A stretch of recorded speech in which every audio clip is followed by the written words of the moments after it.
and welcome to this video, which is all about the concept of splicing and dicing. Splicing and dicing is when you take a property and you split it into multiple units and seek to add value either in revenue in terms of rent or its capital value in terms of the actual market value of the property at the end. It sounds quite easy, but it is difficult. It's difficult to find the right property. It's difficult to get the combination right of how you're going to split it up. So I thought I'd take you for a drive today and show you several of the properties that I've been involved with, either as an investor or an advisor or selling them. So I'm going to take you around a range. Some have been really successful, some have been not so successful, and some of them have been on the margins really. And I'll try and explain why they were successful, what we did. I'll give you an insight into kind of things that you should be considering if you're looking at the splicing and dicing. Right, so now we're in the more residential area of the town, and I've brought you to one of my favourite investments that I'm aware of, where somebody's done really well out of this one, both in terms of rental yield and capital value. This would be a textbook investment from my perspective. So let me show you what it looks like. This property contains 4 self-contained flats. Nothing remarkable about that, I hear you say, but if you look up there at the roof line, you see that they've used the space really well to create another bedroom. This property is great. The guy that bought it only paid £100,000 for it. It was a repossession. I wish I could have bought it, but at the time I had my estate agency and was prohibited from the rules from buying it. But it's fantastic. It's 100,000, actually less than. We spent about 10-15,000 repairing it. Now fully let out. 4 self-contained flats. Building's in good order. It's in a popular area. Really good yield and a great capital return. This is a textbook investment as far as I'm concerned, in that it ticks all the boxes. Good, solid, long-term, relatively safe proposal. Yeah, great. I like this one. Okay, we've come into the town centre now. I wanted to show you this property because it's quite an interesting one. It was originally an office block that's been altered into 26 residential units. In this one, the owner realised the property was on a slope, but it was very well supported on steel. So they dug down and they created duplex apartments almost in reverse. That's enabled them to get another 6 units out of this property. Very high yielding. I was involved in the letting of the units in this building, and they're all let out now.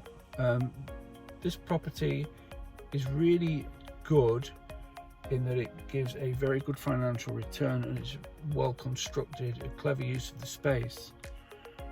The downside is that the developer, when they were doing this, unfortunately didn't really look into the mortgageability, that is the ability to get mortgage on the individual units within the property. This means that it's very difficult to sell off any constituent flat or apartment on its own.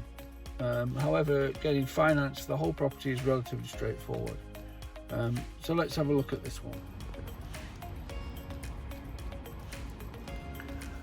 As you can see, it's in quite a built-up area. It's on a quiet street, but it is on the fringes of the town centre. It appeals to quite a broad section, mostly occupied by single working people, although there are a couple of people I understand in there who are on benefits, and the landlord's quite happy with that.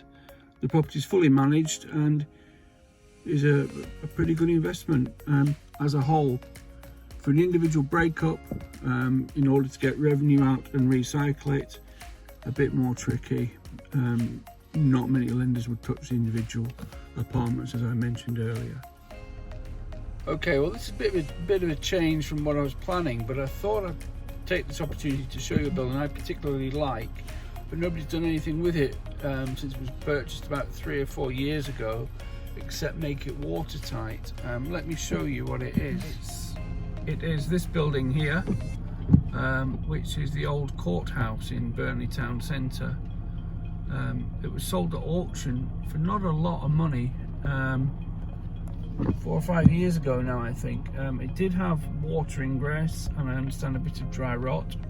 So the first thing they did when the people bought this is they put new windows in, made it watertight, repaired the roof, treated the damp issues and the dry rot, and what you've got now to me is a really good building, just screaming out to be made into student accommodation for the UCLan campus, which is within 5 minutes from this building.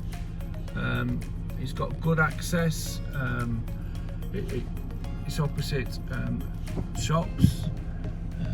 This area next to it over here is designated to be developed for a cinema complex with a Nando's type arrangement. I guess that these people who own this have taken the decision that it's probably better just to sit on this investment for the moment, let its value rise and then sell it off without having done any work. This is a very smart investor move if you've got the cash and you've got the ability just to let your investment ride if you know what's coming down the track. It is high risk, but the rewards can be really good. I love this building. I think it's got a lot of character. The challenges you'll find is that it's so well built that actually reconfiguring it would be quite a challenge. But yeah, I thought that'd be an interesting one. So right now we're in one of probably the less salubrious areas of the town. I brought you here to show you this building that has been converted into 4 flats. I know this one particularly well because it was a repossession, and when I had my estate agency we were instructed to sell it. It was a complete wreck. It had been trashed. The area is not the greatest. I think it sold for about 60,000 quid, which is not bad when you look at the yield. Let's have a look at it. That's the property there. I believe it used to be the bakery for the local area. As you can see here, there's different stonework at the bottom as there is at the top. It's got some ornate pillars. It's quite a substantial building actually. There's 2 flats on each floor. The rent on those will be around £370 a month each. Good yield. The problem you've got really though, unfortunately, is it's right next door to a boarded up property. You can tell the area is not that affluent given the lack of cars. So the type of tenant you're going to get is probably a more high risk tenant, but then again you do get the yield. This property is marginal to me. If you look at my other videos and at blogs regarding risk, yield and so on, this is a fine balance between risk, return and reward. But otherwise it's not a bad building. Someone's done okay out of it financially. But the question will remain, is it worth the aggro for the return? But that's another interesting building that I've been involved with. This is a building I had some involvement with. This was acquired as a redundant pub. Please refer to my blog on Let's Buy a Pub if you want to find out more about how.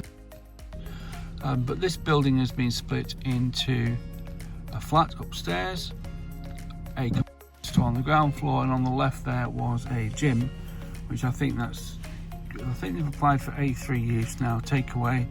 Looks like they're doing the alterations. On this property, they've overlooked the fact that at the back there's quite a nice parcel of land, which could quite easily accommodate a 2-storey block. You could also build above the flat part and put more residential accommodation on there. This building's still got a lot of potential in it. I don't think it's being utilised fully, but yeah, I like this one. Splicing and dicing is a really good technique for adding value to properties. It is not as easy as it first seems, despite a lot of people out there saying it's a great way to get a return on your investment. I would always urge caution. Don't jump in feet first. Look at what the supply and the demand is for the product that you're trying to produce, and try and make sure that the yield represents the risk that you're willing to take. I hope you found it interesting. A bit of a tour around Burnley. Yeah, and thanks for watching.